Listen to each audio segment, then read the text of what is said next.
Well, good evening. I'm out on my early evening walk, and there are a lot of midges about at the moment. So if I keep swatting them, it's because they're irritating me.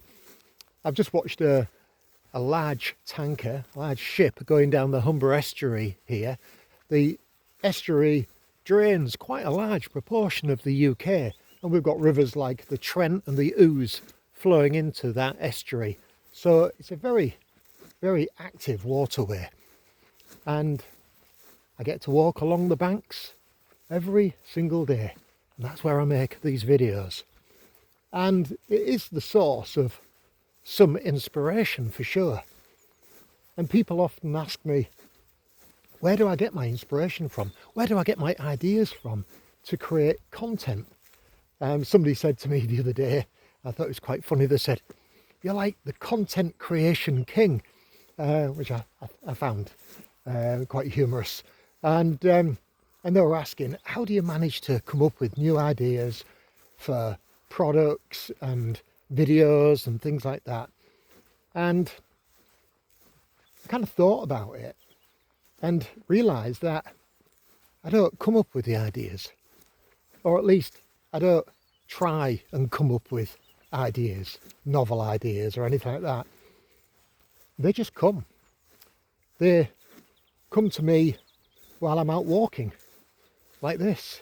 They come to me when I'm walking through the garden and appreciating the flowers that are growing, or some other observation in nature.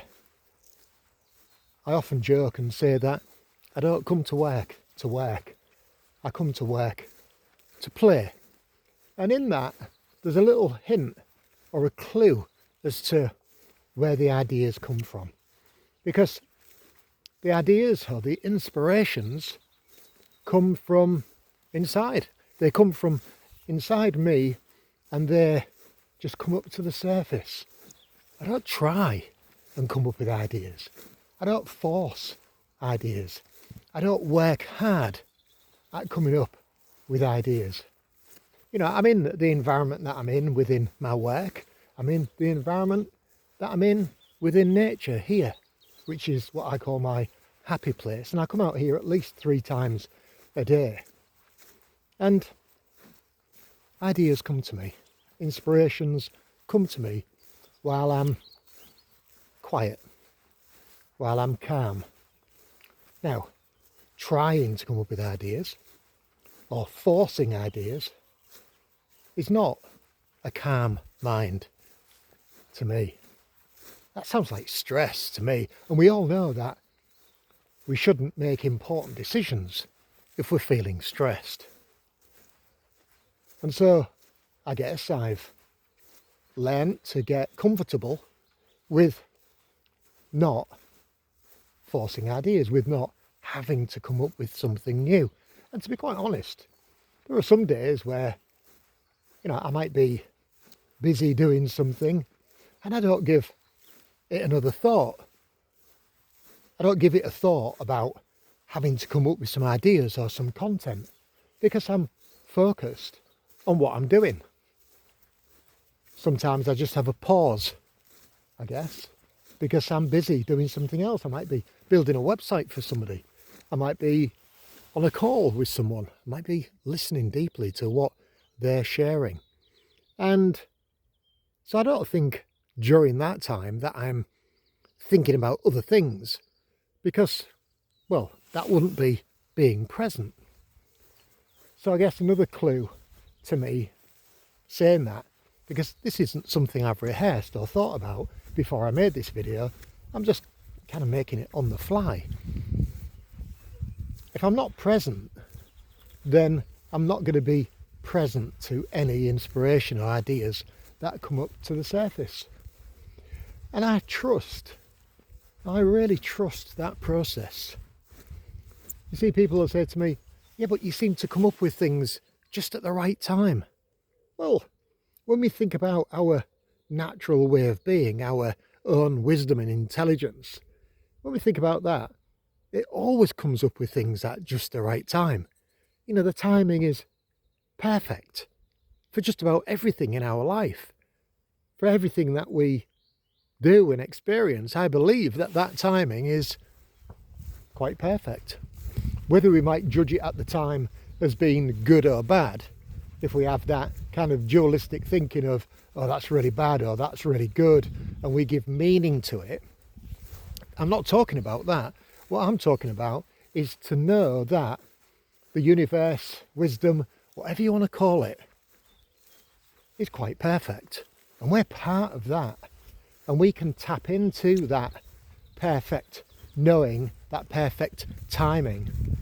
We can tap into it by, I guess, giving over the control, not being in control of everything. And so when I speak to people who are starting out in their business and they've got a big long list of things to do, they're already under pressure. They're already comparing themselves with other people, or they're judging how well they're doing. And all this comparison and all this judging and all this wondering about how well they're doing, or worrying about how well they're doing, certainly isn't going to open them up to being in a conducive state to receive any of that good juju, any of that great inspiration that's always there underneath the surface. And that's what I trust. I trust that underneath the surface of our thinking, our busy minds, our busy lives, underneath that surface is all of the wisdom and all the knowledge and all of the inspirations that we'll ever need. And all of it will be absolutely perfectly timed. I just trust that. I trust it because that's how I've lived my life for a long time now. I'm trusting in that wisdom that is taking care of me, that is doing all of those things for me on a unconscious level. I'm not conscious of a lot of things that are going on in my body, in my life, in my mind, and all those things. But there is a wisdom underneath all of that. And it's the same wisdom that decides that this tree is going to grow into the type of tree that it is. It's the wisdom that's contained within a seed that grows into a certain type of flower or plant. We're all part of that. And, you know, to some of you it might sound a little bit woo-woo what I'm saying there. And, yeah, I guess you could say it was a little bit outside of logic, maybe. But it's not the logical brain, it's not the planning brain, it's not the analytical part of ourselves that has all of this inspiration and all of this wisdom. We allow it to come up to the surface when we're in the flow of things, when we're in those quiet times, those quiet spaces. I mean, how could I not feel fantastic being in this environment? I mean, look at that for a view all around. I'm on an elevated embankment here that used to be a railway track, I believe. And yeah, it's just incredible. I can hear the birds singing. I'm subject to the elements, but I mean, right now it's quite calm. A little bit of rain, but it's so peaceful. I'm just walking through this. Walking on this path feeds my soul, it really does. And I can't tell you how to access that. I can't tell you that you need to do this, and it's an A, B, C thing, or a 1, 2, 3 easy to follow process. It's not an instruction. It's more about a knowing. It's a knowingness. It's a willingness to let go and see what happens. And I guess, yeah, be playful, be curious, and see what comes up for you. Taking that time out. Now, when we take our time out to have a walk in nature or do whatever it is that's your, happy place, then it tends to have an effect on our nervous system, and that is that it calms our nervous system right down. We're not in danger. We're not being subject to anything that should cause us to be frightened, that we need to run away or anything like that. I mean, in the UK, I'm not really going to come up against any wild animals particularly. I might see a few deer here, which often quite simply stop and watch me as I walk past. I guess they realise that they're not in any danger.